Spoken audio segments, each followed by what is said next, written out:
Bismillahirrahmanirrahim. Assalamu alaikum. Welcome to MS Office Dr. Zain Sato teacher Muhammad Imran और नन बमूं पे MS Word की insert menu की signature line वायु की सिग्नेचर लाइन सकार की सिग्नेचर लाइन दा सकार की लक तासु कचरे वाड़ी चला जख्तल सिग्नेचर डिजिटल सिग्नेचर पे MS Word की इंसर्ट कोल पाड़ नागिया बारमु दगी यूज करूं लक तासु रस्तासु यो डॉक्यूमेंट दी वगी किताब वाड़ी चला VCC दा पारा या HOD दा पारा या प्रिंसिपल या वाइस प्रिंसिपल दा पारा या रजिस्ट्रार दा पारा सिग्नेचर लाइन ऐड की چې پاغه ځای کې واغه سیګنیچر کوي یا د غي ډیجیټل سیګنیچر تاسو سره د په سافت فارم کې په کمپیوټر کې تاسو غواړئ چې هغه مو انسرټ کړئ غي د لپاره مو د سیګنیچر لاین یوز کوله کې څنګه اقدامات او اپلیکیشن دی دي کې یو لیټر لیکم لکه ډیوایس چانسلر یا یونیورسيټي اف پېښور دي کې لیکم فار ایگزامپل ریسپیکټیو سر او رینډم په ترو دلته ما چې ما هر څه کار وکړم ولیکم دې کې ځو لیکم ریګارډز او دې کې تاسو خپل نوم ولیکو فار ایگزامپل داسې جواد احمد او BSCS یونیورسيټي اف پېښور فار ایگزامپل دې کې تاسو وړئ چې دی رائټ سایډ ته د VCC د لپاره سیګنیچر لاین ایډ کوم چې باقي باندې باغ سیګنیچر کې هغه لپاره موږ څه کوو هغه لپاره ګوري چې دې ته راځم انسرټ ترالم انسرټ کې دا موږ سره سیګنیچر لاین دی سیګنیچر لاین باندې چې کلیک کی تاسو نو یس نو تاسو کې د دې نه تاسو سمپلی اوکے کې پټاپ باندې تاسو نو تاسو کې چې فار ایگزامپل سټیسټیک ساين اپ فار ایگزامپل جان ډو تاسو د وایس چانسلر نوم څه دی لکه زه ورته وایم چې نن سبا د پېښور یونیورسيټي وایس چانسلر ډاکټر محمد آصف دا نوم مې ولیکلو دې کې وی دا وی ایک فار ایگزامپل مینیجر دا وی ټایټل څه دی نو ورته چې وایس چانسلر دی چانسلر یونیورسيټي اف پېښور دې کې دا وی ایمیل اډرس وی نو هغه تاسو کولی شئ چې را سجیسټډ ساينرز څه دی نو هر څه دا وی ایمیل وی هغه تاسو ورکولی شئ لکه vc@university-of-peshawar.edu.pk یا بل څه لکه دې کې ورکړم vc@upsh.edu.pk آپشنل دی که تاسو ورکوي که نه ورکوي نو د دې نه تاسو هغه انیبل د سره کولی شئ دې نه سمپل اوکې کې نو ګورئ مخامخ تاسو ته دې کې دا سیګنیچر لاین جوړ شي دا نارملی د پکچر فارمیټ کې نه د موومېنټ نه کېږي دا نه موو کېږي دې لپاره به تاسو ګورئ بره فارمیټ والا ټیب څنګه چې پکچر سره راځي نو دې سبا موري راځي ځکه چې دا د پکچر فارمیټ کې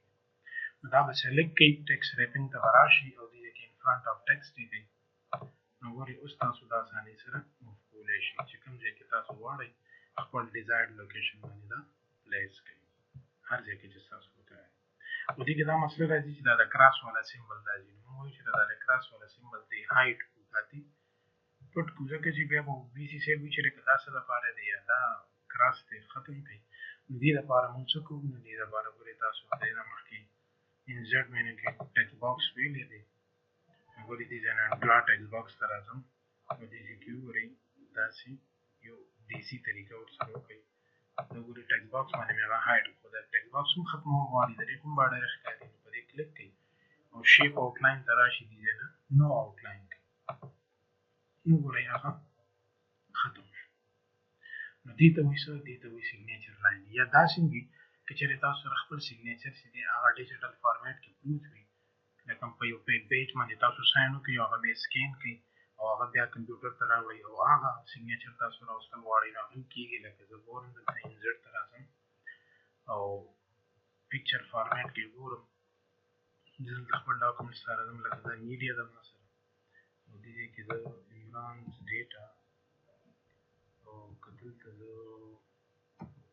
ډاکومنټس ته راځم ډاکومنټس کې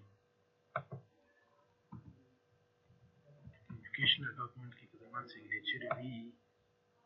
دا ولې زما سیګنیچر دی ما ټرانسپیرنټ کړی دی که دا زه راوستل غواړم ګورئ دې ځای نه اوکې کړم دا اوس دې ځای نه ریسایز کړم او ریسایز نه پس دا هم تاسو هماغسې کوئ ټیکسټ ریپینګ کې ان فرنٹ اف ټیکسټ کې کوئ چې بیا کوم ځای کې ستاسو دا پکار دي تاسو انساني سره موو کولی شئ ګورئ دې ځای کې پلیس کړئ دا وګورئ دا به داسې پرنټ کې راځي دوی وړوکي هغه ستاسو په خوا چې څومره وي کول دی وړوکي کول ډیجیټل سیګنیچر. بیا که دې کې تاسو چېرته ډیټ اینډ ټایم انسرټ کول غواړئ نو ګورئ اپلیکیشن کې یا لیټر کې نو د دې نه بعد دا ګورئ ډیټ اینډ ټایم کمانډ په دې باندې به کلیک کوئ او دا موږ سره ډیټس فارمیټس دي. کوم ډیټ فارمیټ چې ستا د دې ځای نه خوښېږي یا تا ته ریکوایرډ یا به سلیکټ کړي او اوکې به کړي او دې ځای کې دا وګورئ اپډیټ اټومیټیکلي والا چک دی. دلته تاسو دې ځای نه اوکې کړئ نو ګورئ ډیټ راغی. اوس دا ډاکومنټ سیو کړئ. که تاسو چېرې دا سبا اوپن کوئ نو دې باندې به اټومیټیکلي 29 اکتوبر وي. که بله ورځ اوپن کوئ نو اټومیټیکلي به 30 اکتوبر وي. ولې چې هلته نه هغه اپډیټ اټومیټیکلي والا چک آن دی. که چېرې تاسو هغه چک آف کړئ بیا تاسو دا کله هم اوپن کړئ میاشت بعد هم اوپن کړئ نو په دې به 28 اکتوبر وي. ډیټ به پرې نه چینج کېږي او اټومیټیکلي به نه اپډیټ کېږي. دغسې که زه چېرې ټایم غواړم نو ګورئ دلته ډیټ اینډ ټایم ته راشئ. دا موږ سره د ټایم فارمیټس دي. نو دې کې چې کوم یو ټایم فارمیټ ستا خوښېږي د دې ځای نه اوکې کړه اټومیټیکلي ته انسرټ کولی شي. یا دې لپاره د کیبورډ شارټکټ هم دي آلټ پلس شفټ پلس ډي ډیټ او آلټ پلس شفټ پلس ټي ټایم انسرټ کولو لپاره. نن لپاره دومره کافي دی. امید دی چې ننني لیکچر باندې به تاسو پوه شوي یئ. خپلو دعاګانو کې مې یاد ساتئ. نیکسټ لیکچر کې به انشاءالله ملاویږو. تر هغې پورې د الله په امان.